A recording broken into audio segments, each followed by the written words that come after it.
In the last video, we were introduced to the Aussie 7, an Australian Austin 7, and as you can see right now, well, it's just the chassis and the engine and the wheels. The rest of the stuff that we had a look through is all scattered all over the place. The body's over there. But this video, I figured it would be cool before we actually rebuild the engine, because we will rebuild it because I want to put a different camshaft in it. Going to rebore it, make it bigger, and also just pep it up. I've got a bit of a plan with some extra manifolds and extra carburetors and stuff. But before we do all that, it's not going to hurt to actually see if we could get this engine running. I'm not sure whether we'll get the whole way to driving it around, because in the last video you saw the clutch, doesn't seem to want to work, but who knows? Right now it's anybody's guess. I don't really know much about these engines. That's why I'm doing this series, because I want to learn about it all and take it all apart and get all my grubby mitts on all of it. But yeah, this is a 750cc side valve engine. That means the valves are inside the block, so they're not actually in the head, they're in the block. Very old school. Carburetor over here, it's got a Zenith carburetor. It's pretty crusty, but it's all one piece. It's actually the bronze type. Very cool. We've got a starter motor that sits right here. Yes, not only does it have the crank, it has a starter motor like the other one. This is actually sat in the footwell of the car, so the actual shell is sat in between the block and the starter motor. The starter motor is sat on top of the flywheel casing, so the flywheel is under here. It's looking pretty rusty actually. Oh, but it spins, and that's actually spinning. Oh, that's spinning the whole engine, and the engine is running worryingly smoothly. There is no feeling of any resistance whatsoever in the engine. You can see, however, that when we are rotating this, the coupler for the Magneto is spinning, so everything at the other side of the crankshaft is connected, so that means the crankshaft hasn't snapped. I'm going to try and remove the tappet cover and get a closer look at the tappets that are above the camshaft, because if they're not moving, then we've got no chance of it running. Right, it is running worryingly free, so if these aren't moving, then we ain't got any chance really. So this is the tappet cover. Just going to try and wiggle it out without having to remove any of the manifolds. Here's the gasket, big old bad boy cork gasket that's completely bummed. Right, so oh, there is movement. There is movement. Okay, that's very good. But we've got some bad news, because if you look carefully, I don't know if you can see that, some of the valves are stuck open. Sorry, I mean exhaust valve of piston 2, yeah, that's stuck open as well. I'm going to try and actually loosen it off. Might need to take the head off. Yeah, they're a little bit on the stuck side, but we could probably remove the head and free those off from the top by giving them a good old thwonk and then popping the head back on. That might be the best idea, and then we can actually see the pistons and see if we've got any hope in heck of actually getting this to run. Before we take off the head, actually, there's a few things we're going to try and do.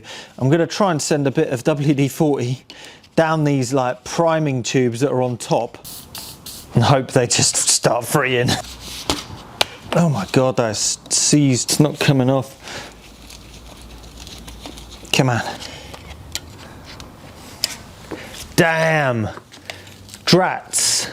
Whilst that's soaking a little bit, let's take off this cover from the flywheel that is made for, I think, the inspection cover. It's made for an inspection of the clutch and flywheel assembly from the footwell. So the starter motor sat there, and then we lift this up and it gives us a nice view of the oiling points for the clutch assembly.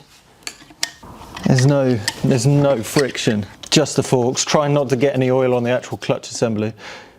Just see if we can actually free these things.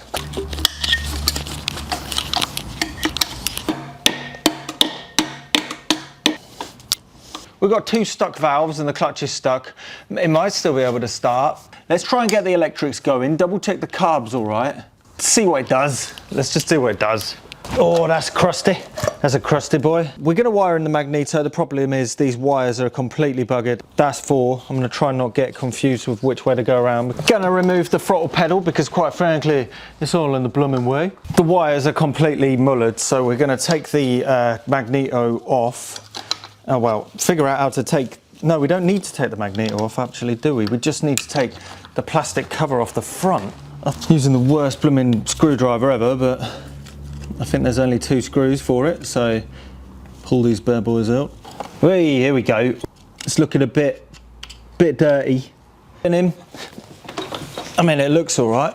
Obviously, it's a little bit on the corroded side, and you know, but All we need to do is replace all of the wires because they're on their way out. I'm going to label the wires that coincidentally actually match up to, you know, normal, but it's just the way around. Oh, they're not coming off. Oh, well, they come off like that then. Okay, oop, coming out. Spark plugs look like we might be able to use them again. It's just, we can't seem to get the plasticky bits off, but it's all right. I think we're just going to have to take the head off, aren't we? Ugh. The stuck valves, they're not moving, and if you look in the holes, there's a bunch of crud in there, and there is still crud falling in, so everything is screaming, Sam, take the head off, take the head off. It's only going to be a 5-minute job as long as there's no crusty studs. So I'm going to spray the studs with some freedom juice, go and have some beans on toast and come back and take the head off, try and free up those valves and give the pistons a clean, because 3 of 4 of the exhaust valves are stuck on. It's not going to start with that, so let's just do it. Let's just get it done. Reduce the chance of snap studs, but it's anybody's guess if they're going to survive. Free as a dog. Right, I'll see you after this intermission. Right, no time like the now. Oh wow, they're oh, I'm not going to speak too soon, but oh, this one's a bolt. Oh, that's not a Whitworth size either. Oh no. Oops. That might be a metric one. Oh no, it is 1/2 inch. Oh, it's just a tired one. Okay. All right. Oh, I can still do them all on this. Oh shit. Oh yeah. Coming away like butter. Oh baby. Baby, baby, free as a bird, free as a bird. Oh, what have you heard about the bird? I heard it's free. Oh yeah. Right, the moment of truth, all the bolts are off. Let's give it a tap. Hey, here we go.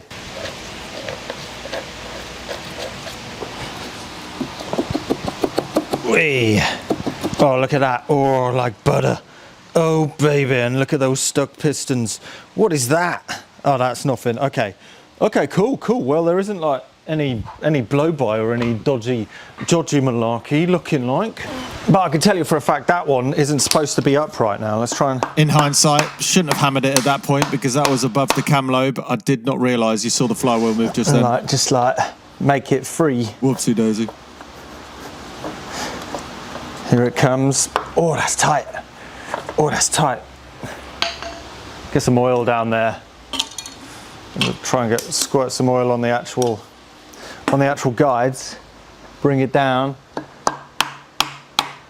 Give it a tap. Just keep on doing it. Ooh. I don't see this in any textbooks, by the way. And hope we could just coax it a little bit free. This is definitely not the done thing to do. Should probably remove it and work on the guides. But remember, we're trying to just get this blooming thing running. We've taken off as little as possible, which is already not happening. Right, I'm going to try and twist it as well, actually. Get a flat blade screwdriver. Look, all I'm saying is if you weren't supposed to do this, they shouldn't have put cross-point slots on the top of it, hey? Little by little, step by step, it all started to free up. I remember actually at some point all 4 of the exhaust valves were being a little bit problematic, but running it through and kind of getting it to do its thing, it's probably not the best thing in the world for the camshaft or the valve guides, but we're going to be getting this running because remember we're going to rebuild it. So going to give it a clean, making sure there is no sediment on the surface of the block, making sure there's a nice surface for the gasket to seal to. I kept on going on the valves. I tried them closed now. Even with the DeWalt, just to try and lap them a bit as well because it was all full of crud and stuff. Like maybe if you're a perfectionist, just look away now because I probably should have edited this bit out if I'm honest, but I'm doing it and it's worked actually quite well for what we need to achieve, which is literally getting this running by removing as little as possible. But as you see, this video is quite long. I am going to have to remove quite a bit more than just this.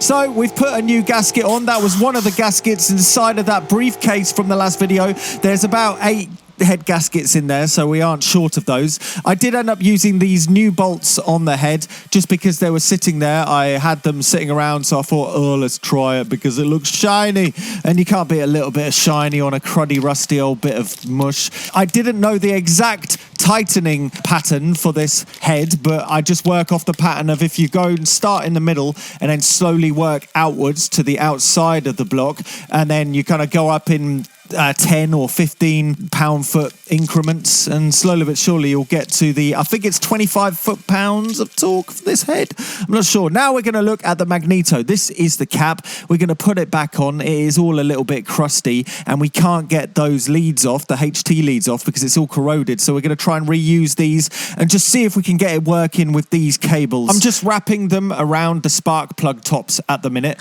We're going to put back on the starter motor, which is affectionately called the bacon slicer. I'm not sure why. Has it got a history of cutting people's bacon? I mean, it sort of looks like a kitchen implement, maybe, if you look at it with a squint. Anyway, let's hear this baby roar.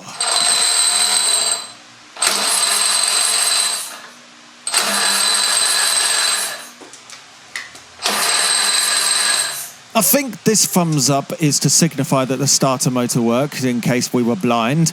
This part, you'll see that spark. This is basically me doing something extremely idiotic. I misunderstood how to wire the Magneto in, and this is going to result in us not being able to start the engine. But I'm going to be putting some petrol into the priming cups at the top, open up the taps to let those into the bores, and then also fill it up with a bit of oil, nice clean oil, because it is a little low. Sure it's out of gear.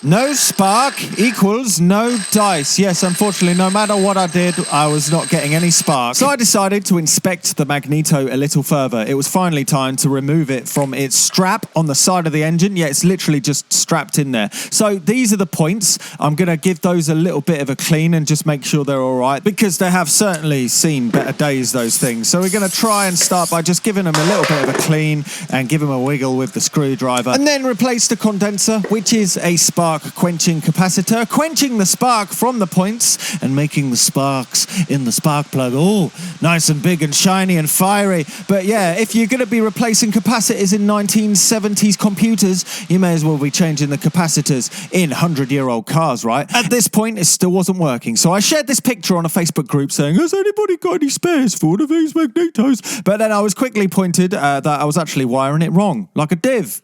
Hello, attached is a picture that I, when somebody commented saying that I shouldn't have had a jumper cable on there because I was saying, oh, it's not working, well, has anybody got a replacement? I'm sorry, I deleted that post in shame when you quickly corrected me in the fact that that shouldn't be connected to 12 volts and I maybe fried it. I'm an utter plonker.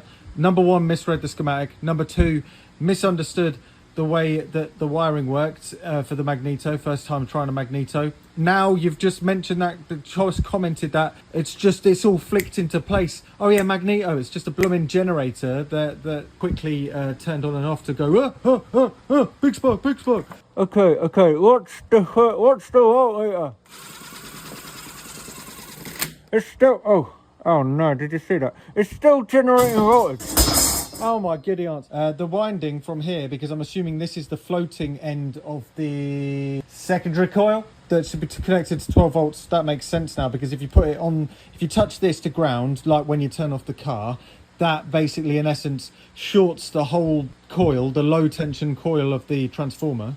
And then there's a button here that you push that automatically shorts that. It's genius that. You saw then that it is generating voltage. So in order for the Magneto to actually run, that needs to be connected to nothing. That side of the coil needs to be floating. After we set the point gaps, let's see if it sparks. Stop! It definitely works. Definitely works.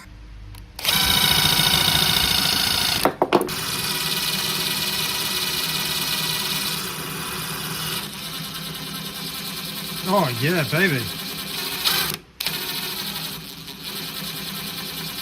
Oh yeah, it's coming along nice. It's actually very well, oh yeah. And a bit more spark gap, 18 thou.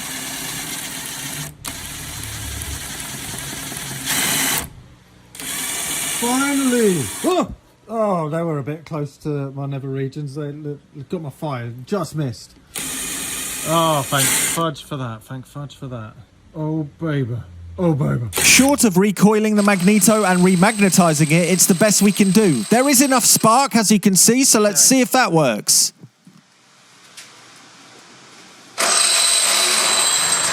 Whoa! That was it.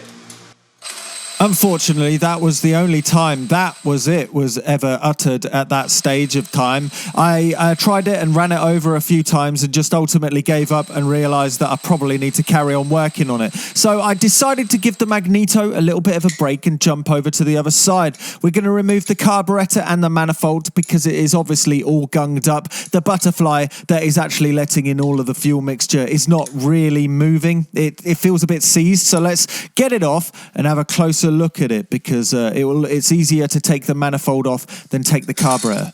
So boom, there we go. That tiny thing is the carburetor. What a beast. So yeah, you can see it's a bit crusty, so let's go and get it cleaned, shall we? And after a quick blitzing in the magic cleaning machine of doom, it is right here. This is the carburetor. It is actually the same carburetor that is in the other Austin 7. However, there is one big difference, and that is what it is made from. The early Zenith 22s were made of bronze. This one's in bronze. The later ones, they cheaped out and went for zinc alloy, which is like a really crappy soft metal. As you can see in this shot, this bit has actually cracked because it's just a rubbish metal. So if we end up upgrading this engine and this car into the SU carburetor, this is a 1-inch one, we'll probably put this one on the other engine because it's better than what's on there anyway. Anyway, so I've taken all the bits and bobs off. This is the primary jet. It sits inside here. So the air opens up, the air goes in there and sprays all the fuel. Fuel sat in here and it kind of sits under the jets. And then via capillary action, it goes up here and gets sucked up with the air. We'll do a video later on looking at the close functionalities of these thingamajiggies. This thing is the idler air mixture thingamajig, I'm going to call it. Here's a cutaway diagram with all of the labels on it. That one sits here, but we're going to clean them all first. This flap right here is the choke. It literally restricts the airflow going into it, richening the mixture and whatnot. This is where the throttle connects up to, and as you can see, it opens the throttle butterfly at the top. Anyway, the first thing we're going to do is we're just going to kind of razz it a bit. I don't think this is the problem, but we may as well clean it just to get the best chance of this engine kind of starting. We're not going to mess with these adjustments. We're going to assume they were in the ballpark because it came off like that. Cool. We got the main jet. This is what blocked up and stopped us from driving that one time on the other Austin 7. And that connects up into there. There's a fuel filter that goes into this hole. This is where the fuel travels and then it ends up sitting at the bottom of this. And then in here is something called a float.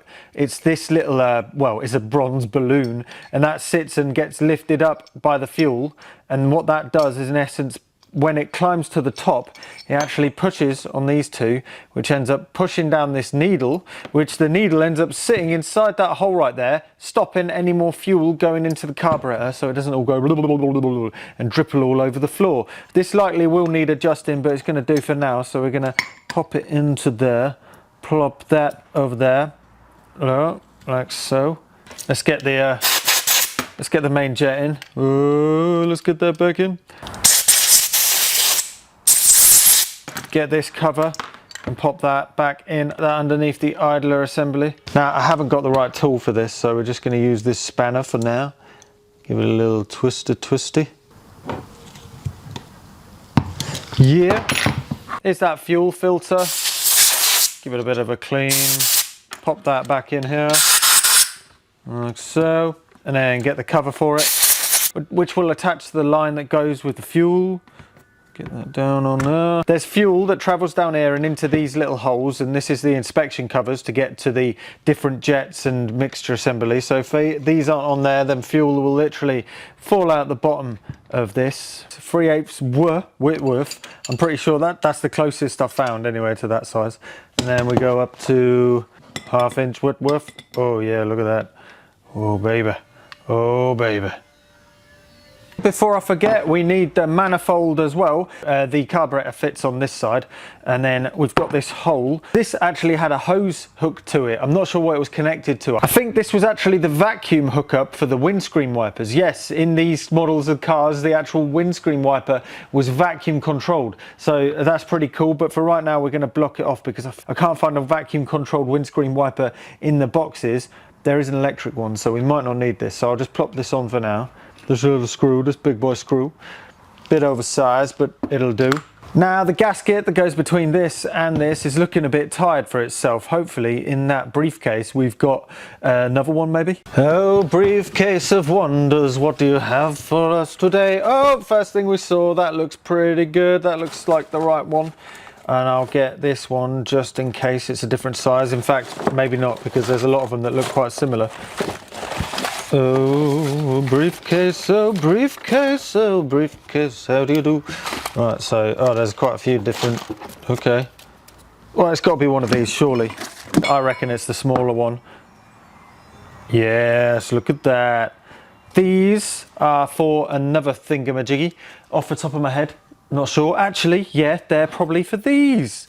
Ooh, look at that. It goes there and that goes there, of course.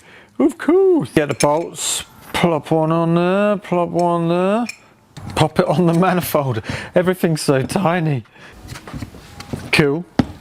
Get that bad boy tight. Now let's put it on the car. Keeping in style with a will it start sort of video, we're going to not clean any of this grease and gunk off. We're just going to give it a smiley face so we know it's happy.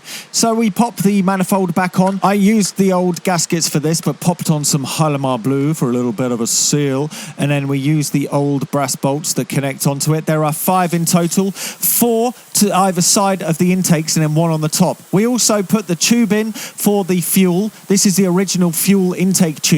And then I make the sketchiest setup for the fuel delivery. It's basically a funnel fused with a petrol tap, but I'm sure somebody's going to comment being like, oh, it's dangerous. It was actually pretty damn good. So with the Magneto, the biggest problem is the cap. The issue is these screws are actually corroded that hold in the HT leads, the high tension leads. So I managed to get these 2 bottom ones free, and what they are basically little screws that pretty much pinch down and push a hole into the sleeve of the lead like this, which makes an electrical connection. The unfortunate thing is these 2 screws at the top, I just couldn't get them free. Without much force, they managed to just completely dissolve at the end of the screwdriver, which was pretty frustrating. There's a couple of cracks in the Bakelite as well. And whilst I think we could probably persist with this and kind of bodge it, luckily, having a look on eBay, tracked down this, which is good.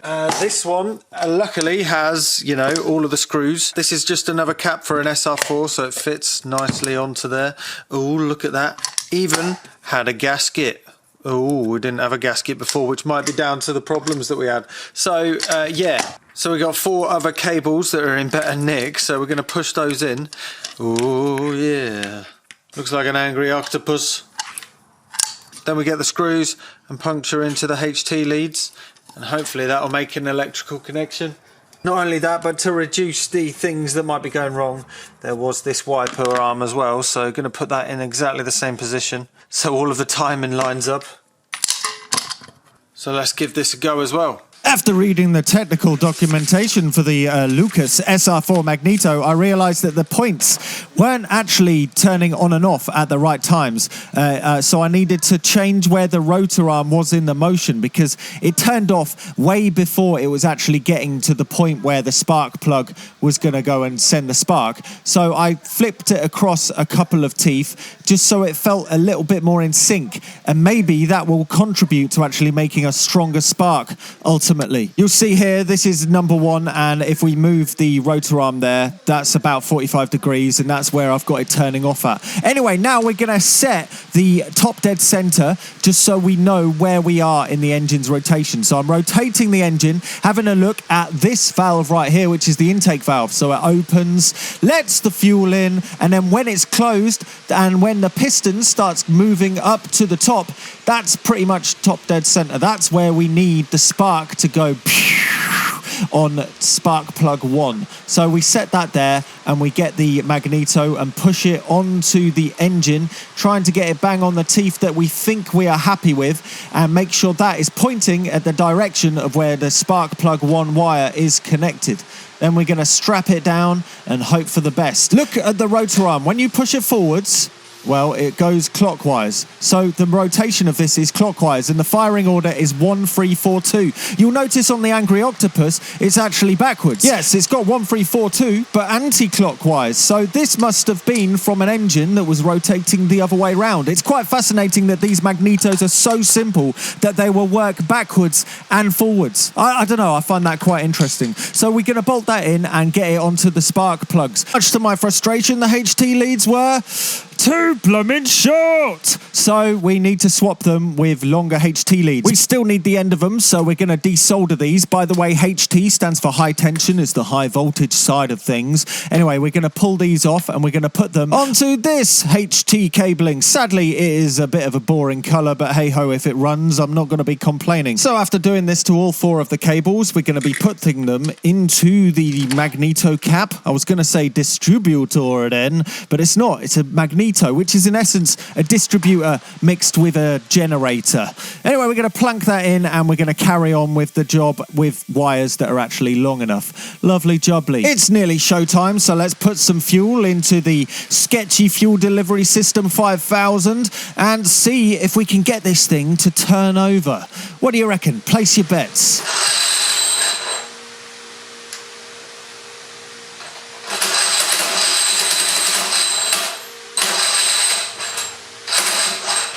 I don't know whether you heard it there, but you would have heard the starter motor sort of fighting with the engine to try and start it. It was as if the spark plug would ignite and push the piston backwards, which is pointing to me that it is actually too advanced in timing for it to even start. So I hedged my bets and I went around to the other side and figured out how to retard the timing by 1 tooth on the Magneto. So I flick it back 1 tooth and I've retarded it a whole tooth's worth of time. Whatever that is in angles, I'm not sure, but let's give it a go and see if it turns on now.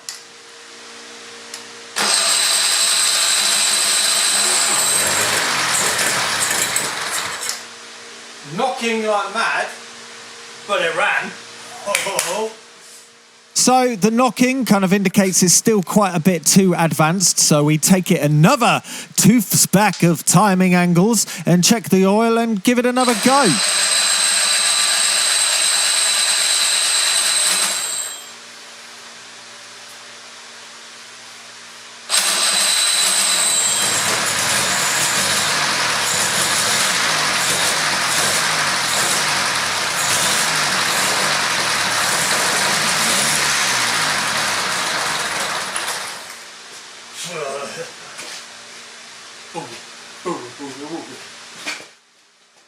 It's now time to get some water into the water jacket of the block. So I'm going to put the top and the bottom hose in, but I'm going to block the bottom hose so no water falls out. Yes, that is a big felt tip pen. And we're going to pour some water in and see if we can actually get it running a little longer. Obviously, we can't make this run forever like this without a radiator, but it's going to be able to run for quite a chunk longer than without it. Remember, this doesn't have a water pump. Whilst we're at it, have a look at that smoke. That's probably all of that WD-40 and stuff we were messing around with. And also, that exhaust is blooming holy. We should probably take it to church and get it baptized. Apart from the tappets clanking like a pneumatic drill, it's actually running pretty well. In fact, it is running, dare I say, better than the other Austin 7 I've got, which is mad, but it is not retaining water. As you can see, there is a puddle of water underneath it. So it is coming from this, which is completely corroded. It's the bottom outlet from the water jacket. So we're going to take this off and have a look at the damage. And this really opens up a can of worms, I do say.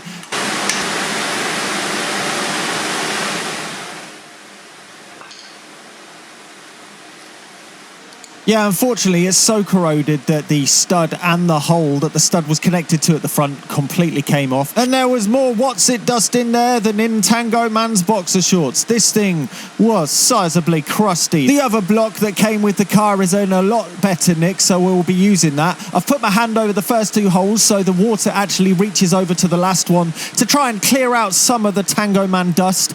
Anyway, we're going to put in another one of these outlets, which isn't as bad. You'll see it's still corroded at the end, but it'll do. This is a right old bodge because that stud wasn't holding, but it's going to hold. This held water, surprisingly. Now we're going to be putting on the fan belt. There is no function for this except for it looking cool, and we can make it look like a really rubbish Spitfire. This would be sending air into the radiator that is in front of it, but right now it's just trying to really badly propel the car along. To tension the belt, it's got an offset axle, but that is completely seized, so I had to use some WD-40 and a hammer just to kind of bash it along to make sure it's nice and tight. It's not the best thing to do to it because probably the bearings are funny and stuff, but it's fine. It's fine, don't worry. Tighten it up so it doesn't get loose again. The water jacket takes actually surprisingly quite a lot of water. It was about 2.5 litres I was pouring in there, and when it gets too hot, it'll just start bubbling a little bit out the top, so it'll be fine. Okay, so it's sort of holding water now. I've got a few ideas that I'm going to try in the next video to solve that.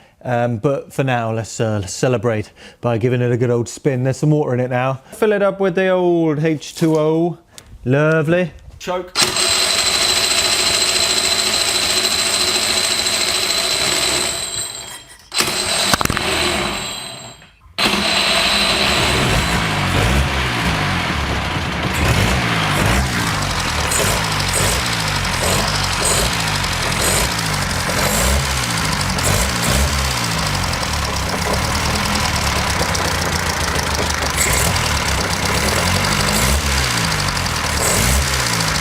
Smoky today as well.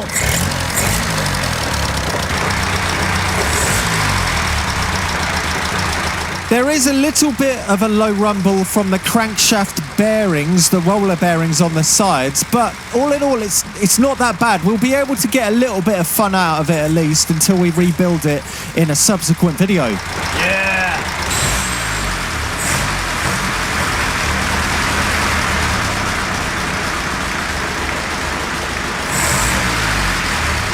Got a couple of plans for this iteration of the engine and the project. We may take the sump off the bottom and inspect the big ends just to be doubly sure that is the noise coming from the roller bearings and they're not knocking. But it's running pretty well.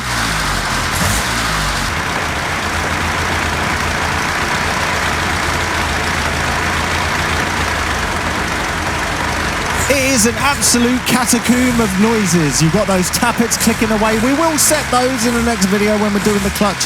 And all those random shakes and shackles. Oh, it's lovely.